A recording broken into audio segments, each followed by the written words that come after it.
Okay, should be going here in just a minute. As per usual, give me a second to make certain that we have just everything right and ready to go, especially the audio, because that's where we're going to be continuing to see the problems for some reason. I don't know what it is with Facebook, but we just for some reason it does not like any of my microphones.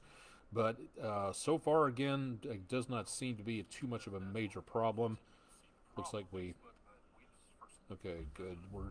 Go ahead and mute that because I don't want to hear myself talking to myself while I'm talking to myself while I'm talking to you, and I'm sure you don't want to hear that either. I'm Chief Meteorologist Austen Onek. It is Friday night. Happy Ides of March, unless you happen to be named Julius Caesar. We continue to see some quieter conditions into the rest of the weekend. We do still have some chances of rain tonight and again on Sunday. But for right now, it really does not look to be too much of a problem. Again, so far we're looking good into the rest of the weekend as well, with one minor exception. We see again the potential for more chances of showers as we get into next for Sunday, and again toward late next week. We're going from winter to spring this week, astronomical winter to spring. So that starts, and it's going to feel a lot more like winter should. Very much on the cold side, very much on the frosty side. Again, if you got plants outside, time to bring them back in again or cover them up, because we will be seeing more potential problems out there into the rest of the next several days, toward about Monday into Tuesday. We'll talk more about that coming up here in just a little bit. Hope you've had a great week. It's been a busy weather week, and we continue to see some fairly nice conditions overall. We'll talk more about that in just a little bit. If you've never watched before, this is Weather Overtime, our online video weather blog, coming to you from WDEF News 12 in downtown Chattanooga, Tennessee. I'm Chief Meteorologist Austen Onek, and we're on Facebook Live and Twitch TV.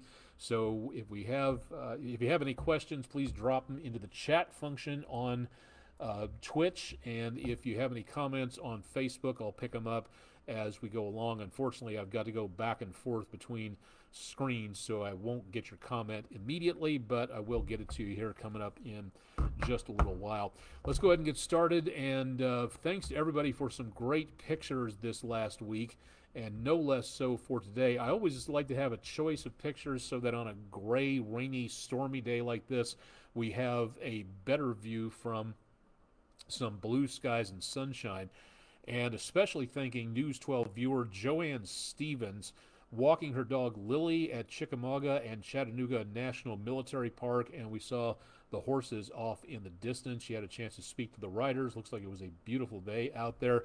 So thank you, Joanne Stevens, for our Langley Roofing weather window picture of the day. If you've got pictures, we'd love to see what you're seeing out there, so go ahead and send them in to us at pictures@wdef.com, or you can drop them to our Facebook or X or Instagram pages in the comments section. 70 degrees, our high temperature. We came within 1 degree of a record high yesterday. Today we were 16 degrees below that. 42 our normal, 61 the high temperature earlier on this morning.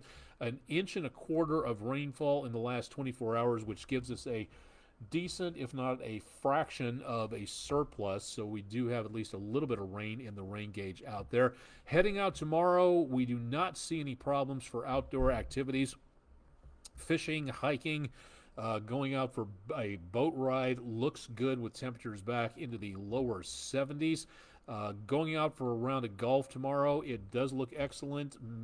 Occasionally breezy winds of 10 miles per hour, but really just not seeing too much of that. The worst problem you're probably going to get is more tree pollen going on. I finally found my antihistamines back, so I'm not feeling as bad as I was a couple of nights ago. So very nice to be able to have that particular situation saved up. We do have, again, some quiet conditions out there. Numbers, again, for right now, not doing too bad.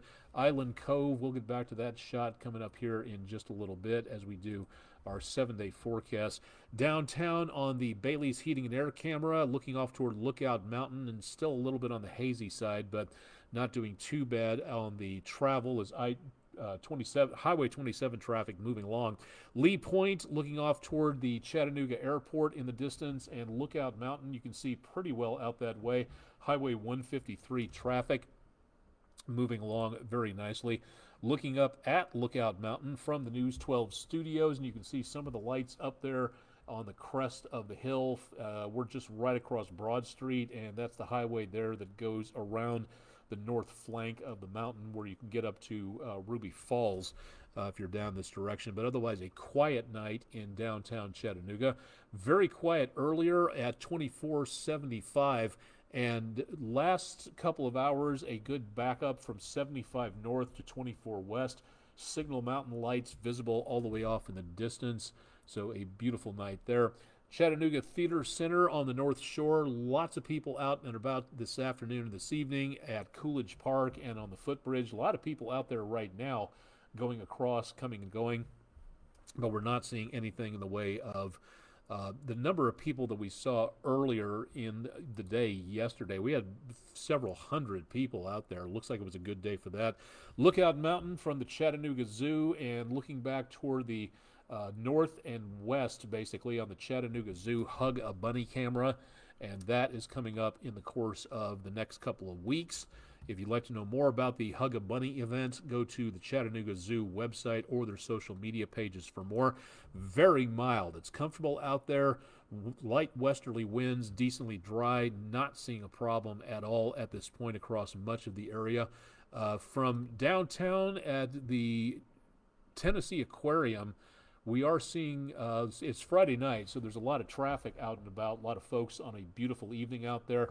This view available from tnaqua.org at the Tennessee Aquarium, the buildings you see back here in the background.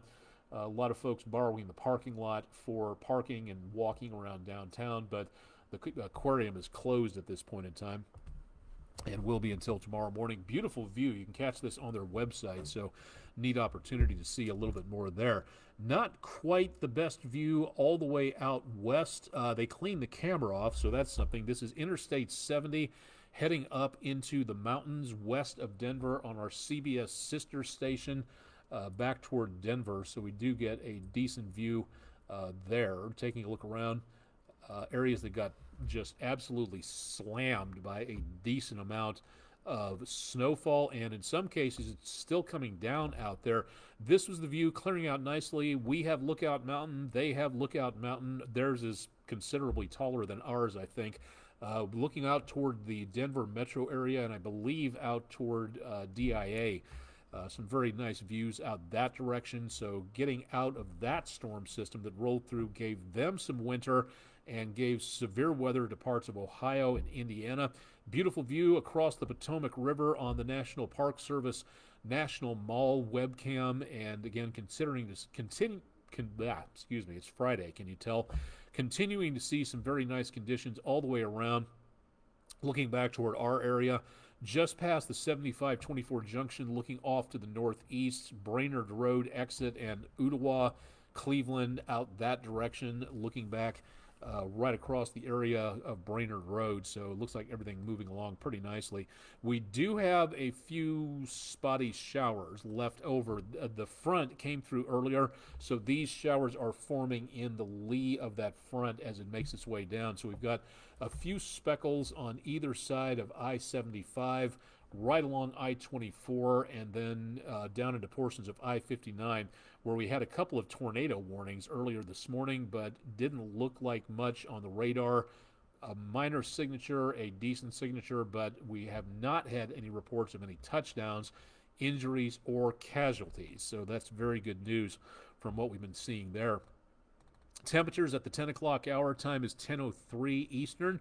We've got some beautiful numbers out there. Nice for a stroll, a little cooler back toward the east. Temperatures back in the mid to upper 50s. From the regional area, we've got, again, a little cooler conditions back to our north, but otherwise not doing too bad for now. We also have a little bit more moisture sitting down to our south as what's left of that front makes its way over that direction. And then notice back to the north of us on the infrared and the visible scan as that loop comes around, drier air coming on down, and that's going to be our forecast into the weekend. But we will be seeing at least some nicer conditions out there. That front has now basically cleared the News 12 viewing area, northwestern Georgia and back into northeastern Alabama. Our next front is on the way. It is over portions of the upper Midwest. This one is going to be giving us some cooler air into the area as we go into the later portion of the weekend and into next week. Now, combine that with a developing area of low pressure that's going to scoot to our south. That's going to provide some more chances of rainfall coming on through, and that is where we see the possibility of some showers taking place. But beyond that, just really not much of anything. If you're just tuning in and joining us on Twitch or on Facebook Live, thanks for joining us and keeping you updated on the weather. Again, I'm Chief Meteorologist Austen Onek from downtown Chattanooga, giving you an idea as to what's going on with what's happening with the weather. Currently, again, we are going to be seeing not much of anything outside of just clouds into early Saturday. And then as we go into Saturday afternoon, looks like we'll clear out a little bit. And then our next front is on the way from well back up to the north. It'll be arriving right about dawn patrol Sunday morning, but it's a dry front. There's not much with it. Watch down here, though, as our next storm system tries to move back to the north and gives us the potential, really just not that much of any rainfall potential. We're seeing a few scattered showers Sunday afternoon, so I'm thinking maybe a raindrop, but if this cold air is dense enough, this will prevent the warm, moist air from coming back our direction. So I don't think we're going to be seeing too much of anything in the way of rain on Sunday, St. Patrick's Day. We will see a few clouds Monday morning, and then temperatures on the brisk side as we get into Monday. And early on Tuesday, this is going to be interesting because temperatures will probably hit the upper 20s to the lower 30s. Now, you combine that with a pretty stiff northerly wind, and it's a good possibility that we will be seeing some areas of wind chills into the area. So it is, again, possible that it's going to be a very cold day coming up for some of the area. So we could see the possibility of some very low wind chills into the area by early Tuesday morning, so the kids at the bus stop are really going to have to bundle up out there. So for the next few hours, not doing too bad. For the next several days, again, that could be a bit of a different story. So going into the next few days, 7-day forecast. Tomorrow, very mild, temperatures lower 70s, mid 60s as we get into Sunday. And then we see, again, chance of showers on Sunday, but really just not that much going on here. Starting to get on the windy side for Monday, and our temperatures really start to drop. Lower 50s for highs after lows in the 30s on Monday, and then getting kind of blustery for Monday night into Tuesday. Clearing out, dry, no rain, no snow, no winter precipitation. But check out these numbers here.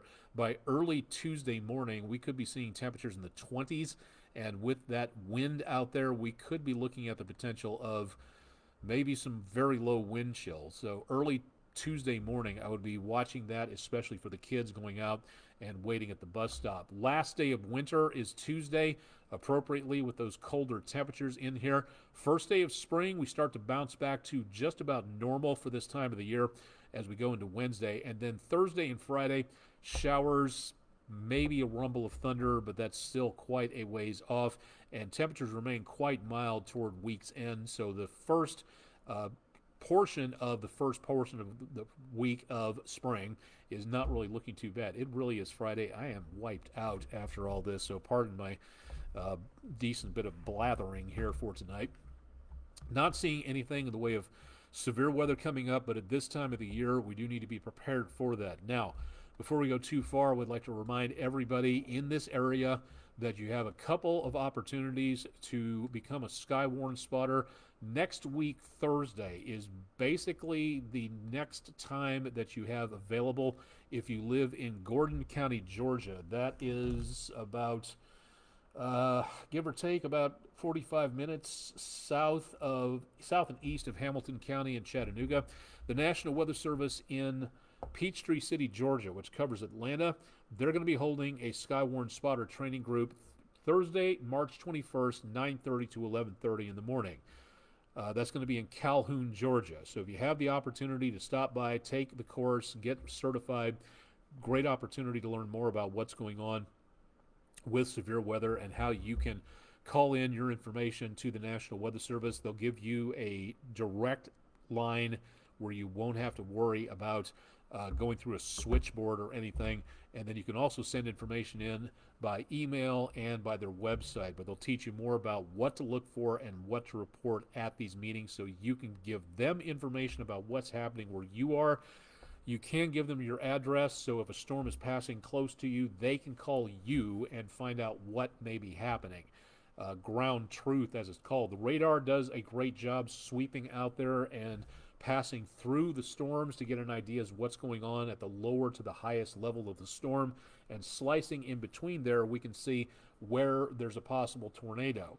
But we can't use radar to look down to the ground, mainly because of the fact that radar goes out in a straight line, and the farther you go off to wherever you're pointing the radar, the farther the ground beneath you goes downwards. And so the radar beam actually goes upwards into the atmosphere away from the radar site. So that is where we see, again, the potential for the necessary volunteers underneath the storms that pass on through, so we can tell what's happening. This is not a chase course, and I know people out there who are going to be thinking wisely acerbic and saying, well, duh, it's a spotter's course. Well, some people go to these things thinking they're going to be trained in chasing storms. This is not that type of a course. This is where you start if you want to become a chaser in the future, knowing the basics about what happens in severe weather. This is where you want to do your first groundwork, your first finding out about things, and this is a good opportunity to do so. So Gordon County this Thursday at 9:30 in Calhoun, Georgia. Now that same day in Marion County, Tennessee, due west of Chattanooga and Hamilton County, there will be another meeting taught by a different National Weather Service office that covers that particular county. This is where we get our information from when it comes to severe weather, and that'll be held the same day, 6 p.m. Central Daylight Time at the Lawson Building, 300 Ridley Drive in Jasper, Tennessee. The National Weather Service in Morristown, which teaches these courses, they are asking, Peachtree City does not ask for this, but they ask for it at Morristown for you to register on their website. It's a Google Meetings type site that you go to check in, and you have to register. It is free. The whole thing, all of these meetings are free. Your tax dollars, my tax dollars help pay for these things. And all you have to do is just register for a seat to tell them you're coming in case they have a room for 100 people and they need a room for 200 people. Then they can know to schedule another meeting, to split the meeting into two sessions or two different rooms just to get everybody accommodated. So please sign up for the meeting at weather.gov/MRX. Great opportunity to learn more. And again, if you are not able to attend any of these meetings, there's a place, the University Corporation for Atmospheric Research, UCAR, offers a Skywarn training site through their Comet METED or Meteorological Education website. Some great CEUs to take on here for science purposes. If you'd like to check that out, you can register, again, for free, meted.ucar.edu, and you can take the Skywarn course whenever you want to, at home, at whatever time, midnight, noon, whenever. And then you can pass the course, get the certification. You can then get in contact with your National Weather Service offices and tell them that you're a Skywarn spotter. They can add you to the rolls so they know that you could be calling or getting to them. So please sign up today. That's one of the best things that you can possibly do on that. So a good opportunity to learn more there about what's happening in your area and how to keep that particular area safe. All right, so for our WDEF.com/vote now website, sponsored by friendinroofing.com. We started off with weather. We've kind of wandered into science type stuff, but again, you can only ask so many weather questions without repeating everything, and we don't want to do that, so we are starting off with information about exometeorology, weather on other planets. We talk about the oceans and why we need to keep them clean and healthy. In that vein of the oceans, the largest tidal ranges, where the most amount of water goes into the land and goes back out again, and create some pretty awesome flows of water, including some maelstrom whirlpools in some places. So the Bay of Fundy, one place up around Nova Scotia, Lake Pontchartrain down toward the Big Easy, the coastal area of South Korea in the Sea of Japan, or Challenger Deep, the deepest part of the ocean out into the South and Western Pacific, fairly close to the area around Guam. 48% of you said the Sea of Japan off Korea. 32% of you said the Bay of Fundy, and 10% of you said both Lake Pontchartrain or Challenger Deep. So if you voted for the Bay of Fundy, 32% of you got that right. 48% of you and 10% and 10%, so 68% of you did not get the right answer on that. Thanks for playing on our Friend in Roofing News 12 poll of the day, and definitely want to stick around as we'll have another poll coming up at midnight, which we will take throughout the rest of the weekend and keep you updated as to what is going on there. Again, for right now, it looks very much on the quiet side. I really don't see too much of any major problems out there. A shower or two through about the rest of the night, but that is really going to be about it for this evening. So I think we've got some pretty good conditions out there. It might be a little chilly in the next few days, but that, again, should be about it. And that, I think, should just about wrap it up. It is a very quiet Friday night, hoping it stays that way. We'll have a lot more on our websites coming up as we go into the weekend, so follow along for more at wdef.com/weather. I think that ought to do it for now. If I could keep my graphics straight, that would really help out. Okay, here we go. So for tonight, this is what we're looking for the weekend. And if you've got any questions, email us. You can find details at our website. If you're on Twitch TV, blue bar at the bottom of your screen, aonek@wdef.com. That's my email address. You can reach anybody else here, Kay Blevins, Andrew Harrison, Rick Nyman, Brian Armstrong, through our website. So, again, go to wdef.com. You can also watch us live online. I'll be on with News 12 at 11, coming up here in just about 44 minutes. So I've got to get this taken care of so I can hop offline and get things ready to go for the weekend. And I think that should do it again for tonight. Meteorologist Todd Heislip has your forecast coming up online and on air on Saturday night and Sunday night at 11 o'clock. And I'll be back with you on Monday afternoon. And don't forget to check out Chip Chapman's forecast bright and early on Monday morning, starting at 5 a.m., and it could be a brisk one out there, so get set to get a little bit on the chilly side. Live and direct from downtown Chattanooga, Tennessee, USA, planet Earth, I'm Chief Meteorologist Austen Onek. Stay tuned for much more with News 12 tonight, online and on air, through the weekend and into next week. Have a happy and safe one, and remember, please, let's be careful out there.